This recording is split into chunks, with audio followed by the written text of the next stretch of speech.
Em 2022, Sylvester Stallone viveu um super-herói um pouco mais velho no filme O Samaritano. Porém, o filme não foi tão bem recebido quanto esperado, apesar da grande leva de filmes de super-heróis da época. Mas por que será que isso aconteceu? O que aconteceu para o filme ter ido tão mal de recepção do público? Será que o filme é tão ruim assim? Vem comigo que a gente vai ver isso agora.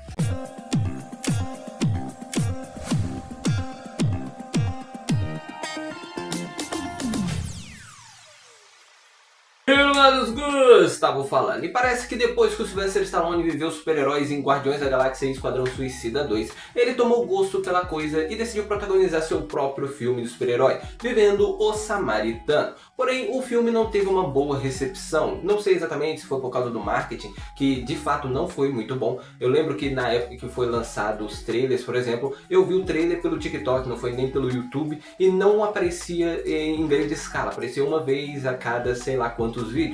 E até teve alguns streamers que foram contratados na época para assistir ao filme em live, né, logo que lançasse, mas ainda assim é um marketing bem ruim. Mas bora dar uma olhada nesse filme e ver o que aconteceu para ele ter ido tão mal de audiência, né, sendo que ele tinha um bom potencial. Mas antes, mostra pra mim aqui que você também é um bom samaritano, clicando no botãozinho vermelho escrito inscreva-se e depois no sininho da notificação para você não perder os vídeos saindo toda semana. São vídeos sobre filmes, séries, desenhos antigos ou novos que você não vai querer perder. Então se inscreve no canal, deixa seu like já nesse vídeo e já vai comentando os próximos vídeos que você quer ver aqui no canal, sobre filmes, séries ou desenhos de qualquer ator, de qualquer área ou qualquer classificação. Pode colocar aqui nos comentários, você deve trazer aqui no canal, eu vou trazer. Bom, Samaritano e Nemesis são irmãos gêmeos que nasceram com superpoderes. Samaritano escolheu o lado dos heróis, queria ser o mocinho. Já o Nemesis tinha outros planos e preferiu a vilania, numa pegada meio Thor e Loki no começo do CM.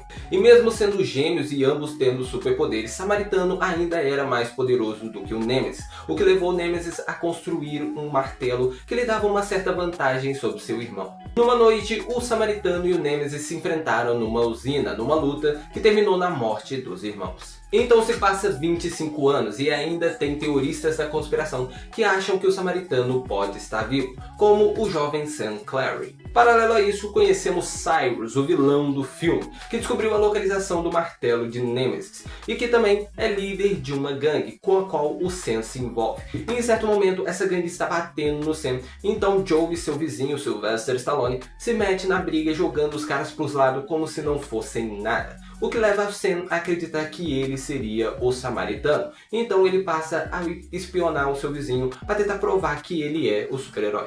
Em certo momento, Sam invade a casa do Joey e pega um livro que tem várias coisas que apontam que o Joey de fato seja o Samaritano. O Joey então vai até a casa do Sam para pegar o livro de volta e é atropelado pelaquela gangue. Só que aí o Joey simplesmente se recompõe, coloca os ossos no lugar e corre para casa porque o seu corpo superaquece sempre que ele sofre algum acidente. Então ele tem que correr para casa para se resfriar novamente antes que o seu coração exploda. Cyrus, agora com o martelo de Nemesis, começa a fazer suas vilanias e revoluções na cidade. O que não dá para entender exatamente o que ele pretendia com aquilo, já que eles só saem botando fogo em algumas coisas e não acontece nada demais. Não é como se ele estivesse roubando algo ou fazendo algo realmente vilanesco. Enquanto isso, Joe está dormindo e sonhando com a última luta que teve com seu irmão. O que é interessante, já que é assim que eles nos apresentam a luta entre o Samaritano e o Nemesis. Não é assim que eles apresentam a história dos dois, é assim que eles apresentam apenas a última luta deles. Ao longo do filme, Sam e Joey vão ficando mais próximos e em certo momento o Joey é gravado usando sua força fora do comum. Nisso, o Cyrus sequestra o garoto e a mãe dele, querendo atrair o Samaritano. Então Joey invade o local do Cyrus com um caminhão de lixo e então temos a grande luta final, Joey vs Cyrus. Ao mesmo tempo em que vemos flashbacks da luta Nemesis contra Samaritano. O que é interessante porque aqui a gente vê a questão do envelhecimento do Joey, né? Já que primeiro a gente tem alguns flashbacks sobre uma luta onde o Joey estava mais novo, que ele estava lutando contra o irmão dele e ambos tinham poderes. E mesmo assim o Joey estava lidando bem com a luta e agora nós temos um Joey mais velho lutando contra um cara sem poderes e tendo uma grande dificuldade para fazer isso. E isso eu achei muito interessante nessa luta, ver esse paralelo do envelhecimento de 25 anos. De qualquer forma, o Joey começa a ficar bolado de estar apanhando, então agarra o martelo do Nemesis da mão do Cyrus e então revela que ele é o Nêmesis e não o Samaritano. E isso, apesar de ser um plot muito previsível, é um plot muito da hora pelo momento em que é revelado, já que ali é uma luta entre o Nêmesis e o Cyrus, que era muito fã do Nêmesis, ele idolatrava o Nêmesis. E o Cyrus está lutando com ele sem perceber que aquele não era o Samaritano, prova que o Cyrus idolatrava alguém que ele nem sequer conhecia direito. E isso é muito da hora nessa cena. O Nêmesis então pega seu martelo e começa a quebrar todo o local, ao mesmo tempo em que luta contra os capangas do Cyrus, numa sequência de cenas muito da hora, tal qual Rambo 5, até finalmente matar o Cyrus. No fim, o Sam consegue convencer o Nêmesis de que ele é um cara bom, e o Nêmesis forja sua morte mais uma vez. No Rotten Tomatoes, o Samaritano teve 38% de aprovação dos críticos e 71% de aprovação do público, o que não é tão ruim na parte do público, mas o do crítico eu acredito que seja péssimo.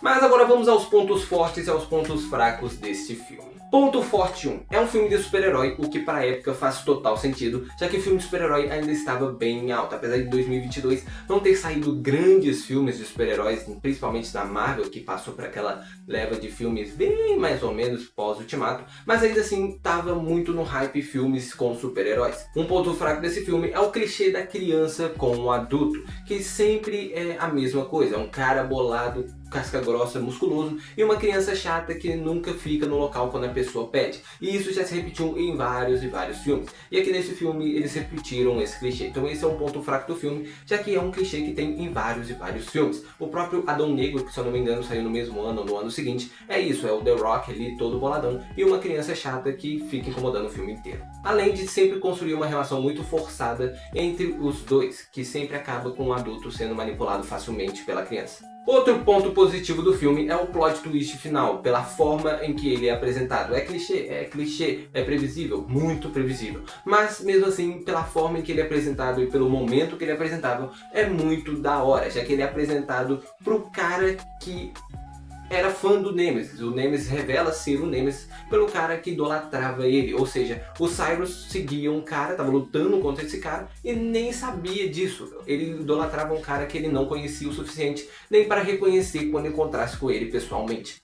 Outro ponto negativo do filme é que ele não mostra muito a história do Samaritano e do Nêmesis antes daquela luta de 25 anos atrás. Eles apenas mostram aquela luta e passam algumas informações rápidas sobre os dois. O filme inteiro gira de maneira corrida sobre a história deles. Não mostra nem o porquê deles terem nascido com poderes. Apenas fala que eles eram gêmeos, nasceram com poderes, cada um seguiu um lado. E depois no fim lutaram até a morte lá naquela usina. Não tem uma história bem contada sobre o passado deles antes dessa luta. Outra coisa muito bem feita no filme são as coreografias de luta, que são bem casca-grossa, bem rambística, além dos efeitos visuais que acompanham elas, que é muito bem feito. Agora, um ponto negativo no filme, mas que pra mim é muito da hora, mas ainda assim é negativo de um modo geral, que pode ter feito esse filme ter flopado, foi a escolha do ator para fazer o Samaritano, ou no caso o Nêmesis, já que o Sylvester Stallone, querendo ou não, é um ator das antigas e hoje em dia já não atrai um público novo, ainda mais para um filme de super-herói. E quem assistiu o Sylvester Stallone da década de 80, 90 ou no começo dos anos 2000 não necessariamente vai gostar de filme de super-herói, então não vai querer assistir um filme de super-herói. E as pessoas que assistem filmes de super-herói não vão querer assistir por ser com o Sylvester Stallone, já que a galera da minha idade, ali, da minha geração mais ou menos, nem todos conhecem esses atores. Sylvester Stallone, Bruce Willis, Arnold Schwarzenegger, Chuck Norris, Van Damme, Clint Eastwood. Esses atores, infelizmente, a minha geração, por exemplo, não conhecem tanto eles. E eu sei disso porque na minha escola mesmo, muitos dos meus colegas não conhecem esses atores. Ou conhecem, mas não pelo nome, ou conhecem, mas tipo assim, são atores antigos, são de filmes antigos. Então esses atores, querendo ou não atraem mais tanto o público. E a gente já tinha visto isso com o Exterminador do Futuro, já que um dos últimos filmes do Exterminador do Futuro não foi tão bem recebido, já que a galera não queria ver o Arnold Schwarzenegger, né? Não tem por que ver o Arnold Schwarzenegger, porque é um ator das antigas. O que eles poderiam ter feito era chamar um ator um pouco mais novo, ou mais conhecido hoje em dia, para fazer o vilão, o Cyrus, né? Já que esse ator que escolheram para o Cyrus eu particularmente não conheço. Nunca vi outro filme com eles, e se vi, passou despercebido completamente. Eles poderiam ter chamado um ator um pouco mais conhecido, tipo Tom Hiddleston, que já tinha feito Loki, ou qualquer outro ator provavelmente da Marvel, que era o que estava no auge ali no momento. Então isso teria alavancado um pouco mais o filme. Mas aí, qual é a sua opinião sobre esse filme? Deixa aqui nos comentários. Você ainda assiste filme por causa desses atores que eu mencionei? Sylvester Stallone, Bruce Willis, Chuck Norris, Van Damme, o Dolph Lundgren e todos esses atores mais antigos? Deixa aqui nos comentários que eu quero saber. E sim, esse vídeo é uma regravação de um vídeo que eu já fiz há muito tempo aqui no canal, lá quando o canal ainda não tinha nenhum mês, mas aquele vídeo tá bem ruimzinho, já que eu nem falava direito no vídeo. Então decidi regravar ele, já que é um vídeo que eu particularmente gosto bastante. Mas deixe aqui nos comentários os próximos vídeos que você quer ver aqui no canal, sobre filmes, séries, desenhos antigos ou novos, que se der pra trazer aqui no canal eu vou trazer. Comenta também outros tipos de conteúdo que você acha que dê pra adaptar aqui pro nosso nicho, que você nunca viu sobre cinema em si, mas se eu adaptar direitinho dá pra trazer. E não se esqueça de se inscrever no canal, deixar o seu like e ativar o sininho da notificação para você não perder os vídeos que saem toda semana. São vídeos sobre séries, filmes e desenhos que você não vai querer perder, ok? Então se inscreve, deixa o like, compartilha, comenta. Isso, até a próxima, falou, fui!